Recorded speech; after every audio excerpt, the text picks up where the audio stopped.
आजकाल लग्न समारंभात भन्नाट गीते, कर्कश वाद्य वाजवत लग्न थाटात नव्हे तर अनेकांना त्रास देणाऱ्या पद्धतीने साजरे केले जातात.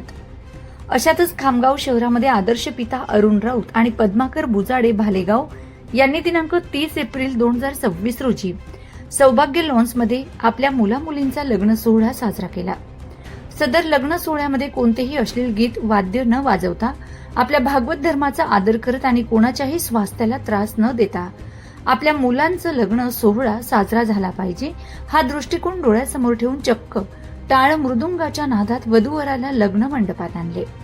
या सांप्रदायिक कार्याला हिवरखेड येथील मार्के महाराज यांच्या नेतृत्वाखाली व हरिभक्त परायण दिनकर महाराज बुजाडे यांच्या मार्गदर्शनात पांढरे राऊत, श्रीकृष्ण कडाळे, गोलू राऊत, लक्ष्मण कडाळे, मंगेश सुरडकर, अंबादास कडाळे यांच्यासह बाल टाळकरी यांनी या आगळ्या वेगळ्या लग्न सोहळ्याला नवे स्वरूप देऊन आदर्श घडविला.